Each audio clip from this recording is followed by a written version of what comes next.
Bienvenue dans dans ce premier podcast vidéo de la cartographie des talents pédagogiques. Donc c'est une initiative qu'on commence à mettre en place là au niveau du collectif, un peu pour échanger sur nos pratiques.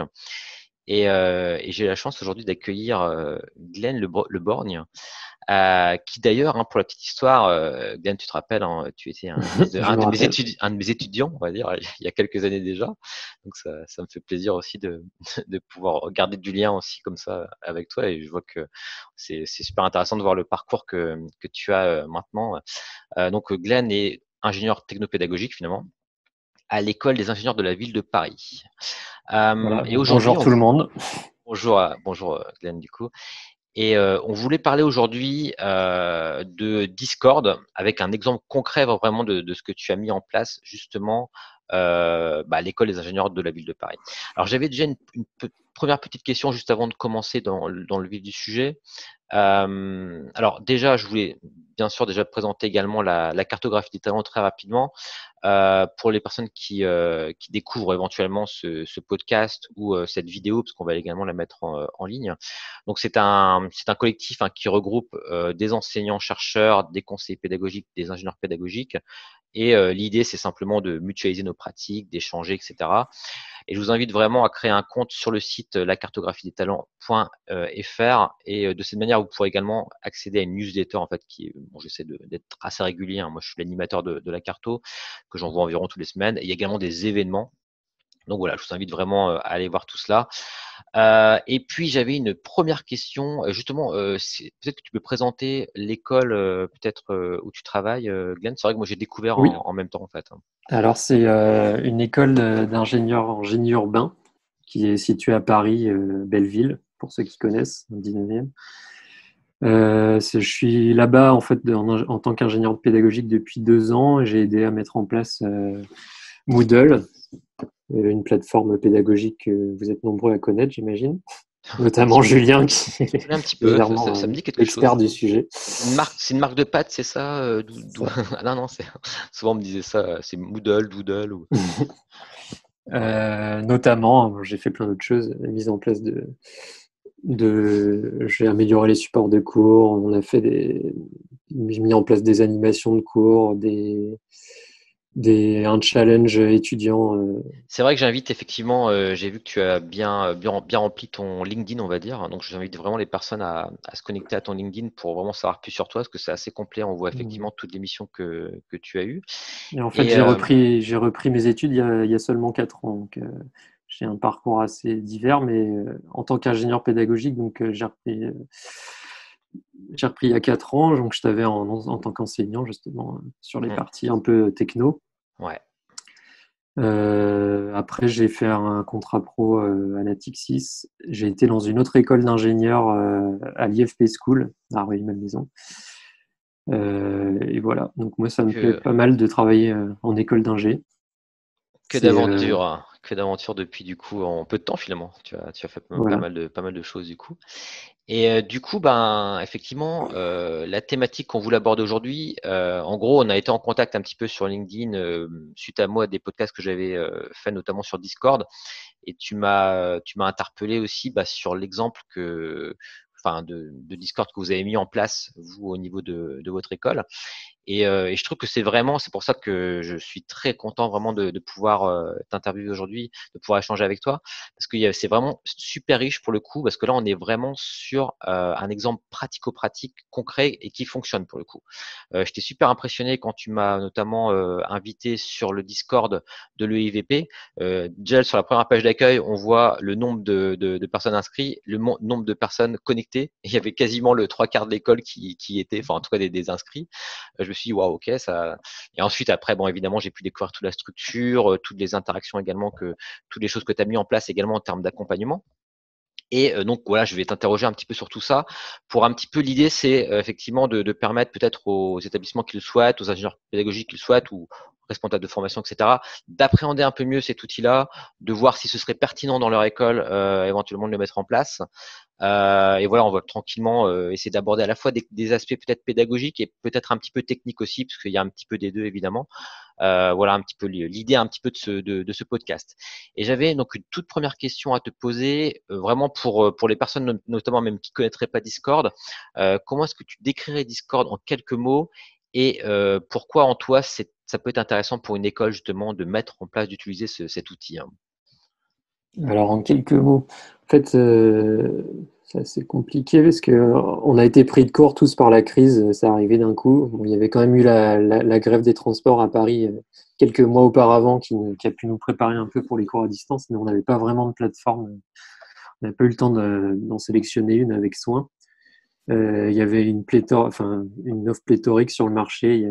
Il y a les nouveaux qui sont arrivés très vite, comme Zoom, comme Teams, etc. Enfin, ils existaient depuis un moment, mais ils n'étaient pas forcément connus du grand public. Et donc l'école n'était pas équipée spécialement. On avait quelques Skype par-ci par-là. Donc là, on a eu en gros 4 jours pour réfléchir avec quoi on partait. Donc c'était Donc en gros, je comprends bien à la base. Bon, Discord, il faut savoir que c'est un outil à la base qui est plutôt un outil de gamer d'ailleurs, hein, c'est de c'est base ça. qui est maintenant utilisé dans la pédagogie. À la base, c'est parti chez vous, je dirais, d'un manque d'outils. Vous avez une plateforme pédagogique quand même, Moodle, parce que Oui, on a Moodle exactement, dont une on a parlé juste plateforme avant. plutôt asynchrone quoi, du coup, qui Plutôt permet asynchrone, effectivement. Alors, on peut effectivement ajouter des classes virtuelles dedans, type Big Blue Button, etc. Donc là, d'après ce que tu me dis, Discord, c'était pour répondre à un besoin, je dirais, plutôt synchrone, du coup, de cours, Ouais, tout de à fait. contact en Ouais, synchrone. c'est vraiment À- le principe de la continuité pédagogique, c'est un peu essayer de faire comme avant. Enfin, dans l'immédiat, c'est ce qu'on souhaitait faire en tout cas. D'accord, ok. Donc, c'était vraiment l'idée et pour toi, c'est justement C'est ce que la la plus, direction et les enseignants souhaitaient faire en tout cas. d'accord. Qu'il y ait Donc, le moins d'accros possible. d'accord, trouver un outil qui simule quelque part le réel, le présentiel, et créer des Ouais, interactions assez faciles, assez simples. C'est vrai que j'avais fait un podcast également sur la question avec Olivier Wong, et c'est vrai lui ce qu'il disait, c'était l'aspect socio-affectif en fait au départ. Enfin, ouais, et tout à après, fait. Ouais. mais après on peut le voir qu'il y a également les côtés aussi pédagogiques, comme on va le voir par la suite. Oui. Bah, c'est super intéressant tout ça. Du coup, oui, oui. Bon, on peut un peu Pour creuser enchaîner. le sujet, sinon. Je pense que là, je vais avoir pas mal de questions à te poser parce que je Ok. suis un grand curieux par rapport à tout ça, surtout par rapport à Discord.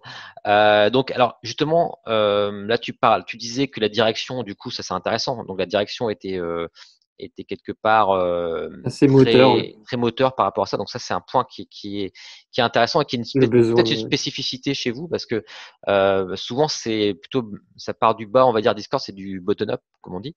Oui. C'est-à-dire c'est les étudiants qui souvent le mettent en place. Et dans ton cas, alors finalement, qui l'a mis en place? Sans doute peut-être également des étudiants.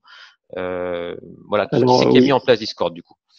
Donc en fait, ça a commencé, on a été, sur la première semaine, on a été éparpillés en termes d'outils. On a essayé aussi des instances Jitsi comme Framatalk, etc.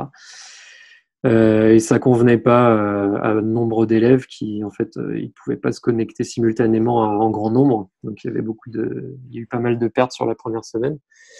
Du coup, nous, parallèlement, on testait plusieurs outils et dont j'ai testé Discord en fait sur un projet d'élèves. Et je connaissais pas cet outil, mais j'en avais entendu parler. Et ça a très bien fonctionné. En fait, il y avait un élève justement qui a été moteur là-dessus, qui est un gamer, qui connaissait bien la plateforme et qui s'est dit bah, pourquoi sur un seul projet, on va l'étendre à toute l'école. Du coup, avec d'autres délégués, c'était un délégué, enfin, c'est toujours, il a pensé à une structure qui se voyait un peu partout dans les lycées, etc.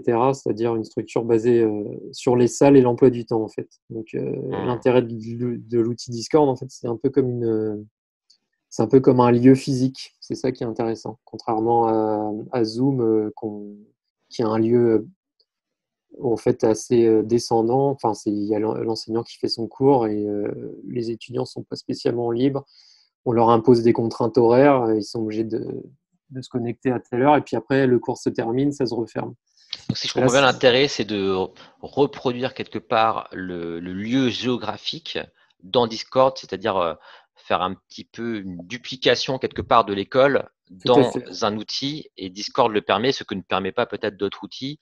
Et par exemple, de créer ce qu'on appelle des salons, hein. Pour les personnes qui ne savent pas, on peut créer des salons, soit des salons textuels, soit des salons vocaux finalement, et de créer ces salons en se calquant quelque part directement depuis la géographie de l'établissement. Ça peut être la salle B01, B02, etc. Ça peut être la scolarité, etc. Donc c'est un peu ça l'idée, effectivement. C'est ça pour toi Exactement. qui a fait que l'outil a bien pris. La cafétéria aussi, on a essayé. Bah là, exactement. Bah, c'est justement super important pour le coup parce que moi je voyais, j'ai vu d'autres exemples également de salons comme ça où par exemple c'était la salle des thésards par exemple, la salle de pause, la Oui, oui, tout à cafétéria. fait. On a laissé des salles pour la direction, pour les réunions un peu privées, parce qu'en fait, on peut privatiser quelques salons. Dans le salon, enfin, c'est un espace où il y a des multiples salons. Justement, on peut On peut créer. quelque part avoir des clés, on peut donner des C'est clés de ça, Discord à exactement. quelqu'un. Un peu vraiment, Exactement. faut s'imaginer c'est ça qui est ultra puissant et moi qui me fascine dans cet outil-là, c'est qu'il faut s'imaginer que c'est vraiment un petit peu comme le présentiel, enfin, que c'est comme ouais, comme ce qu'on vit, on va dire en réel. Et on peut créer, comme tu dis, des salons privés. On peut même créer des salons avec un nombre précis de personnes. On pourrait dire, bah ça c'est une petite salle. Ça, je suis pas sûr. Alors, Mais enfin, oui, si, si, en d'après, si, donnant les si, droits à certaines personnes, oui, oui, on peut ça faire pourrait ça. être ça, mais je crois que tu peux limiter en nombre de personnes. Faudrait vérifier, mais en tout cas, D'accord. je suis En tout quasiment cas, sûr. chaque Un salon, petit bureau. en fait, il y a plusieurs types de salons. Dans Discord, il y a des salons purement audio où on peut avoir jusqu'à 99 personnes. Donc, c'est quand même intéressant. Mais en fait, il faut savoir que dans un seul Discord, un seul salon, on peut avoir toute l'école en fait répartie sur différentes salles. C'est ça qui est intéressant. On a une vision d'ensemble avec tout ce qui s'y passe tout ce qui se passe dans l'école Je veux dire sur un seul serveur. sur un Sur un seul seul serveur. serveur. Ouais. Parce que c'est vrai que ce qui est Exactement. super intéressant, et moi c'est ça qui m'avait également beaucoup marqué dans l'outil. Par exemple, moi, à IMT Atlantique, parfois, enfin, quand j'étais en présentiel, parfois j'allais du côté de la cafette et je jetais simplement un petit coup d'œil pour voir s'il y avait telle ou telle personne qui était là à ce moment-là en train de prendre le Exactement café. la même Je veux chose. dire, et ça, ce qui est génial, donc dans la réalité, on le fait, on se dit, oh, je jette un coup d'œil, ah bah tiens, il y a machin, bon, je vais aller le voir, etc. Ou bien, bah non, personne n'est là, bon, bah, je rentre dans mon bureau. Et ben là, c'est pareil. Ça veut dire que, pour vous imaginer un peu pour les personnes qui écoutent, en fait, on se connecte, on voit qui est là, on peut voir les différents salons avec les personnes qui sont dans les salons. C'est-à-dire, c'est un peu comme si c'était des salles vitrées quelque part. Et on se dit, ah bah tiens, il y a telle personne qui est là, je vais aller la voir, hop, on va discuter. Et du coup, c'est ouais, c'est super intuitif, en fait. C'est ça qui est vraiment intéressant. Et pour ce qui est direction, enseignement et enseignant, c'est super intéressant aussi d'avoir la vision d'ensemble, quoi. De pas juste être isolé dans son cours, il y a une impression de vie qui se dégage. Il y a Exactement. des gens qui arrivent, qui sortent, Exactement, Et ouais. l'intérêt aussi en tant qu'administrateur, c'est que si on veut faire des projets, ça c'est l'outil le plus puissant pour créer des projets justement, Ouais, et que les élèves sont libres de se déplacer dans les groupes et les enseignants aussi. On n'a d'accord. pas à les administrer dans tel ou tel groupe comme dans Zoom par exemple. Mhm. Ça c'est très flexible. Ça prend beaucoup moins de temps à faire du coup. Parce que imaginez administrer, répartir 300 élèves dans des groupes, le faire manuellement, ça va prendre 1 heure, alors que Alors justement, tu parles de Zoom. Justement, pour toi, quelle est la différence, quelle est la plus-value, je dirais, par rapport à ce type d'outil-là? Est-ce que du coup, tu continues d'utiliser des outils de type classe virtuelle, vraiment à proprement parler, et tu articules ça avec Discord? Et comment justement, voilà, quelle complémentarité, je dirais, avec les autres outils? Est-ce que Discord en fait tout? Tu vois, c'est un peu ma question. oui, exactement. Bah, en fait, initialement, Discord faisait tout, mais pas forcément aussi bien que maintenant. Ça a évolué beaucoup pendant la crise. Ils ont rajouté plein d'outils, comme dans beaucoup d'outils de visio d'ailleurs, c'est pareil. Par exemple, il y a le streaming, donc on peut partager son écran, on peut partager sa webcam, les deux en même temps maintenant. Je crois pas que c'était possible au tout début. Donc c'était les premières semaines, on pouvait partager seulement à 50 personnes. Donc ça veut dire que sur un cours de 99 personnes, il y avait potentiellement 49 qui n'avaient pas accès à la visio. Donc il fallait s'arranger autrement. Il y avait un élève qui prenait le support et qui faisait un live parallèle pour singer un peu ce que faisait l'enseignant. Mais donc c'était pas ultra pratique, ça dépendait beaucoup des élèves. Dorénavant, on peut faire du live de live. Donc là, il n'y a plus vraiment de limite. On peut suivre un cours à 300 personnes, comme dans les autres D'accord. solutions. Donc Donc en ça, gros, c'est on peut streamer un stream si on veut, quoi. exactement. Si on peut. Bon, pour les personnes peut-être qui sont pas très techniques, enfin c'est simplement, en gros, comme si on filmait simplement une visio et qu'on la rediffusait en même temps, si on veut. Et donc on peut le faire. Comme On s'il y peut le avait une faire. télé dans plusieurs amphis, en fait. Voilà, c'est ça, exactement. Ah, c'est un petit peu comme, ouais, c'est un petit peu l'exemple qu'on pourrait prendre, c'est ce qui se passe en médecine, par exemple, souvent dans les amphis qui sont dupliqués, où le prof est dans un seul amphi et les autres suivent quelque part le film de l'enseignant dans les autres amphis. Bon, effectivement, c'est exactement ça qu'il faut s'imaginer. Donc là, on peut streamer des streams, donc là, c'est infini en termes de nombre d'élèves. A priori, ouais. Ok. On n'est pas encore très sûr de toutes les fonctionnalités. Ouais, et On teste en direct, quoi. juste si on se fait plaisir au niveau de la technique, hein, pour satisfaire un peu les plus technophiles des personnes qui écouteront, on peut même d'ailleurs éventuellement streamer. Alors, j'ai vu dans ton document, en se servant par exemple d'OBS, qui est une solution Oui, c'est ce qu'on faisait d'ailleurs initialement. beaucoup, voilà, d'ailleurs beaucoup utilisée par les gamers. Alors, c'est ce que vous avez fait initialement, d'accord, ça marche bien? Initialement, et on continue pour enregistrer quelques cours occasionnellement, parce qu'il n'y a pas encore de fonctionnalité pour enregistrer. Ça D'accord. fonctionne bien avec des petites astuces techniques quand même, ça ne Ouais, fonctionne pas tout de suite. voilà, c'est pas là, on n'est pas dans le mode user-friendly pour des enseignants entre Non, guillemets pas du tout. lambda, Pas du tout. mais ce qu'il faut savoir malgré tout, c'est que ce serait possible d'envisager un stream également en direct sur YouTube Oui, tout à fait. depuis OBS, Oui, c'est ce qu'on pensait faire au début, mais et là effectivement finalement, on peut voilà, là c'est infini en termes de potentialité. Bah, super intéressant. Et du coup, pour revenir à ma question, vous utilisez quand même encore actuellement Zoom, Moodle a encore sa place. Enfin, je veux dire, est-ce oui, que on a quelques licences Zoom. On pense peut-être les utiliser pour la rentrée, pour les séminaires de rentrée un peu officiels, pour que ça soit justement assez descendant, puisqu'on n'a pas forcément besoin de la participation de tout le monde, enfin, entre guillemets. Bien sûr, Mhm. on pourra faire un tour de parole, mais ce sera peut-être un peu moins collaboratif, en tout cas. D'accord. On a encore quelques licences Skype aussi, Skype Pro, même Skype pas Pro, parce que pareil, Skype a évolué. Il y a un nouvel outil, justement, ils se sont rendus compte que c'était compliqué de devoir créer un compte, installer le logiciel, etc. Donc maintenant, on peut rejoindre Skype par un navigateur, par Chrome d'ailleurs, pas seulement par Chrome, il me semble. Mhm. Donc ils ont levé pas mal de limites, on va dire, mais ça reste moins flexible que Discord, à mon avis. Mais tu vois, ce qui est incroyable, enfin moi, ce qui me fascine, alors je sais pas si ça va durer très longtemps comme ça, mais à la limite, à t'entendre parler, moi je sais qu'on utilise beaucoup Zoom à IMT Atlantique, à t'entendre parler, Discord suffit en fait. C'est ça, c'est ça. Oui, oui, complètement.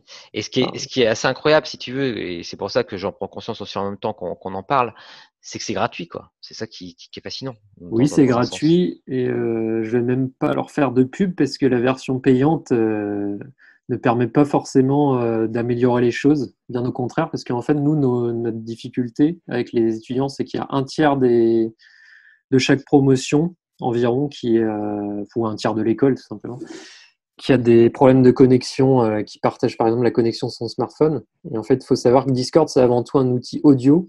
Donc Mhm. tout le monde n'active pas sa webcam, tout le monde n'a pas la webcam activée par défaut, on va dire. Même si sur Zoom, on peut faire exactement pareil. On peut couper la webcam des participants. Sauf que là, c'est vraiment pas dans l'idée du logiciel. L'idée, c'est d'avoir juste l'enseignant qui active son partage d'écran, même pas forcément sa webcam. Du coup, au niveau flux et puissance, ça demande moins de puissance que Zoom, Skype, etc. Et c'est un petit flux, hein, c'est du 64 kilooctets seconde, donc c'est vraiment, il n'y a pas besoin d'une grosse connexion, quoi. Donc ça veut dire qu'en plus, il est frugal, entre guillemets, C'est ça. et il permet de répondre à des besoins de personnes qui n'auraient pas une bonne connexion. Mais en fait, à, à échanger avec toi, j'ai l'impression que c'est un peu l'outil magique. Alors honnêtement, je vais pas. Non, mais sincèrement, là, j'ai du mal à voir les inconvénients en fait. Alors peut-être que ça évoluera et qu'il y en aura. Mais justement, ça Euh, évolue plus dans le bon sens que dans le mauvais pour l'instant. en plus, bon, on fait quand même une super promo du truc. Hein. Je sais pas Oui, si. après, moi, je suis quand même sceptique sur toutes les solutions américaines, bah, comme celles qu'on utilise actuellement, parce qu'au niveau RGPD, au niveau captation des données, on ne sait pas trop ce Voilà, qui se donc trame. effectivement. Donc là, ce serait plutôt les aspects, je dirais, par rapport aux aspects négatifs aussi, parce qu'on va essayer d'en Voilà, bien trouver. sûr. On ne Donc sait ce pas trop serait où vont les d'accord, données, quoi, à quoi elles servent. En tout cas, elles sont bien conservées, ça c'est assez pratique aussi par rapport à Zoom, etc. Parce que quand on termine une session Zoom, l'historique des messages disparaît, etc. Là, on a quand même des chats textes aussi en plus qui permettent de conserver l'info si personne ne fait de bourde, comme c'est arrivé chez nous. d'accord, Donc, on peut partager beaucoup de documents, etc., comme sur Moodle, mais en direct, quoi. Donc, ça répond mieux à d'accord, super. certains besoins.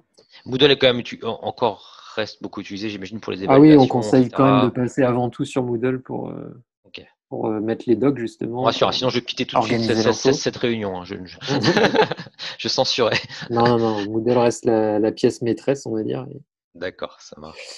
Mais Et en outil, justement, comme Discord, un peu similaire, j'en ai testé plusieurs. Et il y a je crois que c'est des Français et des Anglais qui développent ça, c'est Riot. d'accord. Hmm, Et ça ressemble drôlement à Discord dans la présentation. d'accord. Sauf que là, les communications sont entièrement chiffrées.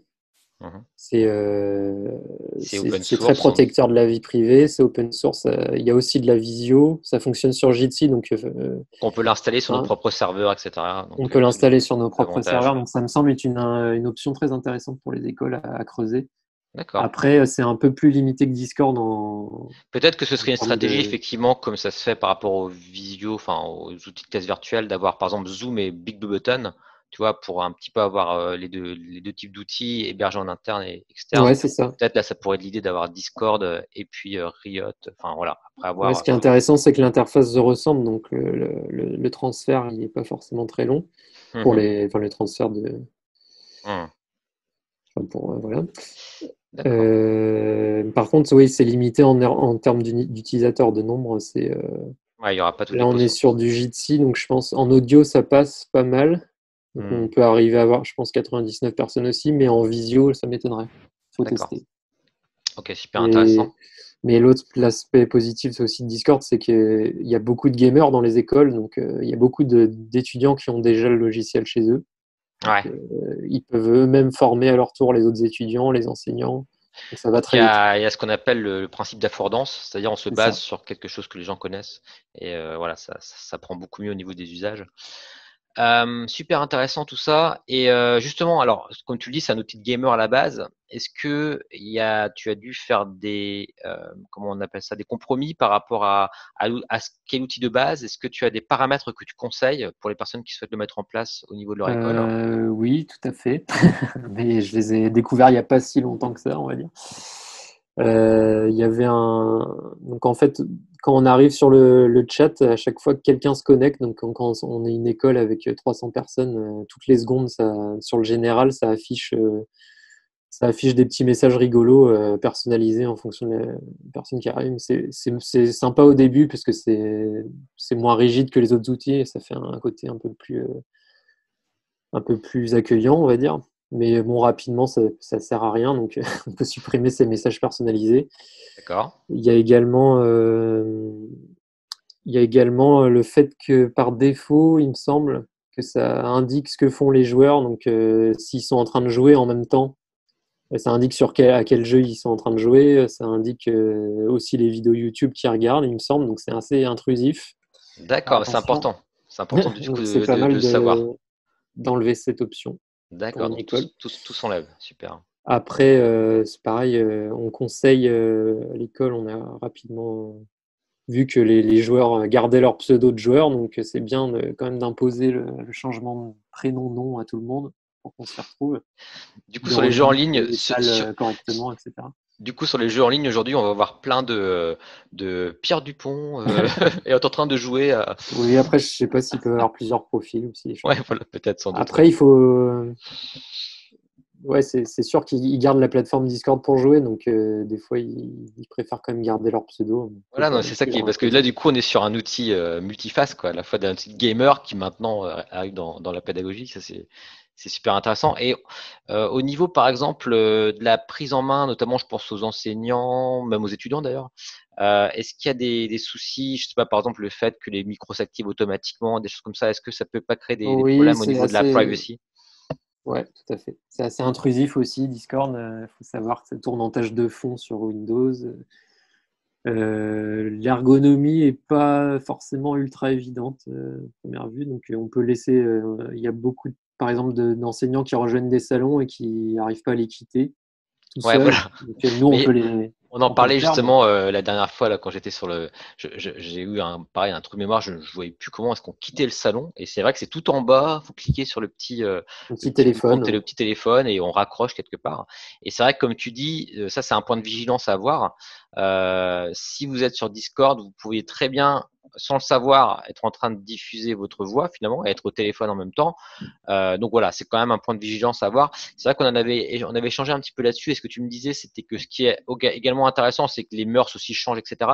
Et que les étudiants sont respectueux de ça aussi. Et tu me disais que les Oui, gens avaient tendance, dès qu'ils voyaient que ça sortait du contexte et que la personne avait visiblement oublié de débrancher son micro, entre guillemets, ou de raccrocher, eh bien l'éjecter simplement du salon de l'éjecter manière. ou la rendre muette Voilà. temporairement. Donc, je dirais ça, voilà. Mais en tout cas, bon, c'est quand même des je dirais, il y a quand même une petite montée en compétences à avoir du côté des utilisateurs, hein. Encore une fois, que ce soit d'ailleurs enseignants ou étudiants, hein, Ouais. parce qu'il faut Mais pas non après, plus c'est un imaginer que les outil plus, étudiants. plus collaboratif aussi que les solutions concurrentes, dans le sens où on peut vraiment y avoir beaucoup d'administrateurs. Enfin, D'accord. dans Zoom aussi, mais là, ça s'organise plus facilement.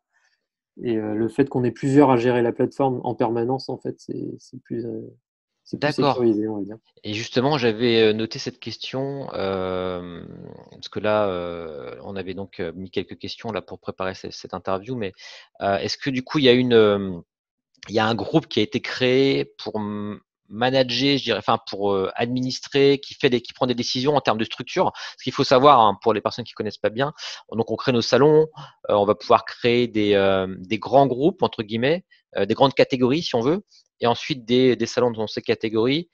Tout cela, on va pouvoir le changer. Alors, ce qui est génial aussi, c'est qu'en plus, c'est pas figé, donc on peut changer en fonction de nos besoins de manière itérative, je dirais. Est-ce que du coup, pour ces décisions-là, vous travaillez de concert, enfin, il y Oui, a oui, des en personnes. quelque sorte. En fait, c'est l'élève moteur qui était déjà sur Discord depuis un moment, qui a pris l'initiative de regrouper tous les délégués de l'école, et qui c'est eux les administrateurs, en plus de moi, bien sûr. Et voilà. Donc là, dernièrement, par exemple, on a eu un petit problème de communication entre nous parce qu'on a donné des droits. En fait, on a une partie administrative à l'EIVP, mais en fait, administratif, pour les étudiants, ça correspondait à administrateur, mais pour Ah, moi, c'était juste les personnels autres qu'enseignants. Et du coup, ils ont donné des droits administrateurs à une personne qui a déboulé sur les salons et qui a tout supprimé, l'historique des messages, etc. Donc c'était d'accord. problématique, mais là, du coup, on s'est mis d'accord. C'est Euh, l'inconvénient du côté ultra modulaire de l'outil aussi, du Ça peut coup. être aussi. Et Ouais. ok, bah c'est génial. Du coup, toi, en tant qu'ingénieur pédagogique, finalement, tu te lèves le matin, journée type, tu allumes ton ordinateur et maintenant, tout de suite, tu démarres Discord limite avant tes mails. Comment ça se passe concrètement? Ouais, bah, ça démarre en même temps que mon ordi, donc oui, c'est Voilà. ça. En fait, ça vraiment, du coup, c'est vraiment maintenant On ton allume outil l'ordinateur, de. on est dans l'école, quoi. On peut dire ça comme ça. Voilà, c'était ton outil au quotidien. Alors, t'as fait une super doc d'ailleurs, hein, pour les personnes de ton école et bravo pour le travail. Oui, Euh, les délégués m'ont un peu aidé, moi. En fait, c'était surtout moi. d'accord. Non, non, mais bon, Initialement, on devait le faire à plusieurs, mais oui, ils ont je- plein de cours, ils ont plein de choses à faire. et du coup, je vois que tu es Faut très bien. proactif. C'est vrai, c'est vraiment devenu quelque part ton outil central pour répondre aux questions des utilisateurs en pédagogie de manière générale. C'est-à-dire, enfin, par exemple, nous à IMT, c'est vrai on a un Moodle, on a un espace Moodle où on répond aux questions des enseignants, etc. Est-ce que du coup, vous, c'est vraiment maintenant totalement maintenant sur Discord que vous faites ce genre de choses, ou est-ce que vous avez encore des espaces collaboratifs comme ça ailleurs? Hum, Bah, en fait, ouais, on utilise beaucoup Discord comme espace collaboratif synchrone, on va dire. Et puis après, il y a beaucoup de Google Docs qui sont lancés un peu partout parce que voilà. Finalement, la plateforme pédagogique est essentiellement là pour les cours, pour l'évaluation, l'accès. Encore une fois, tout part depuis C'est des ça. espaces Moodle. Il y a les Les contenus. communications officielles, on recommande plutôt de passer par le forum, par exemple, de Moodle, parce Voilà. que beaucoup d'enseignants vacataires n'ont pas accès aux mails des étudiants. Mm. Du coup, c'est plus simple pour eux de passer par là que de passer par la scolarité, par exemple. Et toute dernière question, parce que je sais que c'est une grosse problématique aujourd'hui, un gros questionnement. Est-ce que même vous faites, par exemple, donc tu fais des classes virtuelles sur Discord, vous faites des travaux collaboratifs des étudiants entre eux, etc. Ça, on a bien compris. Est-ce que vous faites également des évaluations? Est-ce que c'est un outil qui, pour toi, pourrait être intéressant pour faire des Euh, évaluations euh, il y a eu quelques tentatives, mais je crois que ça n'a pas bien fonctionné. Encore pour des problématiques de connexion, tous les étudiants ne sont pas égaux. Donc, s'ils D'accord. doivent partager une présentation, par exemple, c'est pas forcément très simple. D'accord. Il y a eu quelques petits groupes de langues, mais pas forcément pour les évaluations, je pense pas. Pour Ok. l'instant, les évaluations, c'est une vraie problématique. Ouais, ouais, effectivement, c'est un peu le sujet chaud Le du sujet moment, hein. du moment, ouais, donc notre école est passée en tout DM pour l'instant, Hum. et je pense va y avoir quelques euros pour les. Enfin, c'est sûr qu'il va y en avoir, mais pas forcément sur Discord non plus, parce que il y a quand même des fois des petits soucis de connexion, faut Hmm. pas se voiler la Pour face. enregistrer un stream, ça se fait avec un bot, c'est ça? Ou Alors oui, associatif? j'ai découvert ça. Il y a un bot pour enregistrer l'audio uniquement, Ouais, qui s'appelle qui s'appelle Craig. Crackbot, voilà, qu'on peut inviter sur le salon. J'ai pas encore testé, je l'ai juste invité, mais Hein. donc nous après on passe par OBS, mais Mais sinon, pour le stream, parce que je vois l'avantage comme de Zoom, c'est de pouvoir aussi parfois oui, enregistrer le enregistré, cours ouais, et le ouais, diffuser tout à fait. après. Est-ce que du coup, Discord, là, il faut du coup faire une captation avec OBS ou comment? Extérieur, ouais, donc ça c'est pas très pratique. Peut-être que ça va D'accord. arriver Mais c'est bien de voir aussi prochainement. les avantages et les inconvénients, mais Oui, oui, sans doute tout à fait. qui vont sans doute également Et du coup, répondre nos à. enseignants, nous, ils font à l'ancienne, c'est-à-dire ils utilisent PowerPoint et ils enregistrent un Oui, PowerPoint pour des cours avec la voix. asynchrones. Voilà. Du coup, le synchrone, pour le coup, est juste synchrone, entre guillemets, il n'y a pas de rediffusion, quoi. Oui. Après, Ok. bon, les cours synchrones, ça reste fatigant pour tout le monde. Quand Je suis c'est d'accord des avec cours de toi. 3 heures, Je donc suis d'accord. justement, C'est là, on vrai que essaie de, c'est pas toujours facile de regarder a posteriori quand on n'y a pas participé, et même les webinaires en général, on etc. essaie de mettre d'autres modalités quand c'est possible, en fait. Ouais, Même Discord, on a tendance à moins l'utiliser qu'au début, finalement. ouais, ouais, je comprends. Ouais. Est-ce que tu, alors merci parce que c'est vraiment ultra riche et enfin, je sais pas si les personnes se rendent compte, mais enfin moi, avec le recul que j'ai sur les outils, etc., je trouve que s'il y a vraiment quelque chose d'assez incroyable avec qui se passe aujourd'hui avec Discord. Est-ce que tu avais autre chose à ajouter comme ça, voilà, qui te passe par la tête, qu'on n'aurait pas abordé, qui te semblerait important ou pas du tout, hein, peut-être qu'on a Non, je pense tout qu'on a fait abordé. le tour à peu près, mais ouais, Discord, Voilà, faut. on dirait que je suis un vendeur, hein. Ouais, voilà. Non, non, On se ferait beaucoup d'argent, hein, tu sais, si, si on pouvait les vendre. non, mais c'est vraiment, on se sent plus libre que sur d'autres outils, quoi. C'est ça, Ouais. s'il y a un truc à retenir, c'est ça, c'est en tant qu'étudiant, Non, c'est vrai que, on mais est un c'est peu plus facile. libre de rejoindre la salle qu'on souhaite. Ouais, puis ce De- qui est fascinant, c'est qu'en plus, alors encore une fois, ça va changer. Puis il y a ces données, il y a ces questions de RGPD, de données, etc. J'en ai bien conscience, hein. Je sais qu'il y a des personnes qui sont, voilà, qui sont très préoccupées par ça. Et je veux pas dire que c'est parfait, etc. Dans un monde parfait, mais c'est quand même assez bluffant de voir que c'est du coup chaque établissement, chaque organisme peut avoir un tel outil à sa disposition, assez simple à prendre en main. On a parlé de l'affordance, etc., que les gens connaissent. Moi, je trouve que quand même, dans le contexte actuel, ça peut vraiment être une sacrée bouée de secours. Et Oui, au-delà oui, d'une bah bouée de d'ailleurs, secours, vraiment, énormément de lycées en France sont passés sur Discord plutôt que d'utiliser les solutions préconisées par le gouvernement, ouais, donc qui se lycée, sont même retrouvés peut-être saturés assez vite. lycée, enseignement supérieur également. Alors peut-être le collège, je sais moins, mais Enseignement supérieur, en général, ils ont quand même pas mal d'autres outils. je suis d'accord avec toi. Je suis d'accord avec toi, Mais mais c'est pareil, ils se sont un peu précipités. C'est pas forcément. si par exemple tu prends l'exemple, et je terminerai là-dessus sur le podcast que j'avais fait avec Olivier Wang dans le Pédagogcast du coup, Wang, c'était donc sur Rennes 1. Bah, Rennes 1, ils ont également, tu vois, typiquement, enfin, quelques, en tout cas peut-être pas tout Rennes, hein, mais je sais qu'il y a quand même des établissements d'enseignement. Il y a beaucoup d'écoles également dans le supérieur maintenant qui commencent aussi à regarder de ce côté-là. Après, je pense qu'encore une fois, de mon point de vue, moi je vois toujours l'intérêt de Zoom ou de Big Blue Button, etc., de Moodle surtout pour le côté interaction. Enfin pour le côté articulation, on va dire, le côté central de la plateforme Moodle également. Mais Discord, c'est encore une pierre en plus peut-être qu'il faut peut-être considérer. Après, je pense que voilà, peut-être chaque outil a quand même sa plus-value et c'est ça qui est intéressant, c'est de voir en fonction de son établissement justement, de son contexte, et bien qu'est-ce qu'on va choisir, qu'est-ce qu'on va prendre, qu'est-ce qu'on va rejeter en quelque sorte. Mais je pense qu'il faut quand même, ce qui est important, et je terminerai peut-être là-dessus, c'est que j'encourage les gens peut-être à l'envisager, on va dire. Oui, ou Riot, hein, l'alternative Riot libre éventuellement. qui me Ouais. semble, Parce que qui souvent, me moi, ce semble qu'on me plus disait, pérenne en final, quoi. comme disait que on me disait parfois, oui, c'est un peu comme Slack, etc. Bah, non, justement, c'est pas comme Slack, parce que Slack est beaucoup plus focus sur l'écrit, Oui, tout à fait. alors Là, que c'est beaucoup Discord, plus là, c'est l'audio que l'audio à la l'écrit. base, etc. Voilà. Non, bah écoute, Glenn, vraiment merci. C'était De rien. c'était vraiment passionnant, passionnant comme discussion.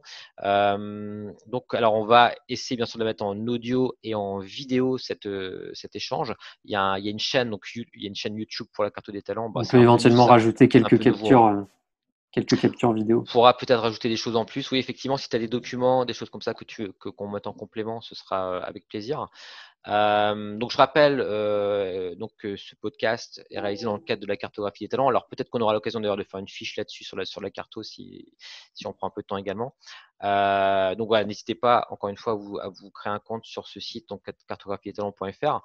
On aura peut-être sans doute l'occasion, et Glenn, de toute façon, on reste en contact, notamment sur LinkedIn ou ailleurs, d'échanger sur d'autres thématiques comme ça.